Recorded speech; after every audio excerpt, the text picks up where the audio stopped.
Egyptian a French Open lucky loser in more ways than one.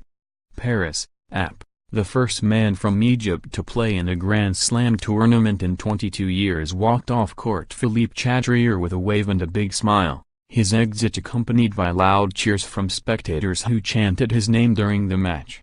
No way to tell without glancing at the scoreboard that Mohamed Safwat lost at the French Open in a Day 1 match that was not even all that close, 6-1, 6-4, 7-6, 1, against fourth-seeded Grigor Dimitrov. Safwat was, as they say, just happy to be there Sunday. In part because, as someone who failed to get through qualifying, he found out less than an hour beforehand that he was going to play in the main draw. "A milestone in my career," said Safwat, who is ranked 182nd and competes mostly in lower-rung challenger tournaments. "I'm just celebrating what I've done this week." He was the seventh lucky loser to get into the men's field at Roland Garros, an unusually high number that is considered likely to be a record but can't be verified by the International Tennis Federation, and an eighth player who was beaten in the last round of qualifying will get in Monday to replace the injured Nick Kyrgios, who was seeded 21st. This is the second major tournament under a rule adopted by the Grand Slam board in November that lets players collect half of their first-round prize money if they are unfit to play and withdraw after noon on Thursday but before the main draw begins. Their replacement gets the other half, €20,000, about $23,000, at the French Open, plus whatever they might accumulate by winning matches in qualifying or the tournament itself. The reasoning behind the change: injured or ill players won't start a match simply to collect their prize money before quitting. "Definitely, it opened more spots, not only for me, but also for other players," Safwat said.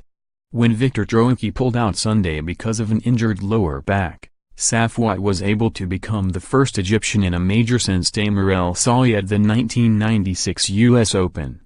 The 27-year-old Safwat arrived at the French Open grounds to warm up from 9 to 9:30 a.m., in hope of a long-shot entry after 6 other men had gotten in his way.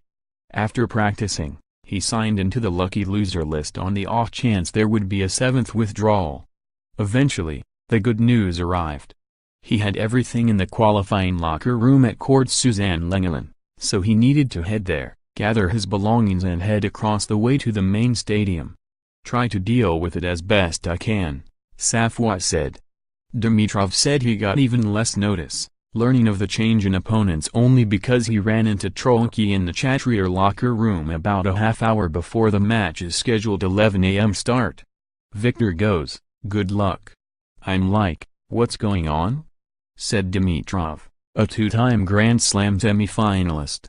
"I just needed, 5-10 minutes to disconnect from what I had in mind to play and what I wanted to do and kind of, look at the few videos of the way Safwat was playing." When it finished, Dimitrov patted his opponent on the right shoulder up at the net. Rarely has a losing player looked quite as pleased as Safwat did, a pair of tournament towels slung over his shoulder as he departed. A short while later, Safwat explained that he remembers recording TV broadcasts of past champions Rafael Nadal, Roger Federer and Gustavo Kuerten playing at the French Open. "It started, to inspire me," Safwat said, and it started, thoughts of, maybe, one day, why not? Follow Howard Fendrich on Twitter at http://twitter.com/HowardFendrich_ more app tennis coverage, https://upnews.com/tag/ftennis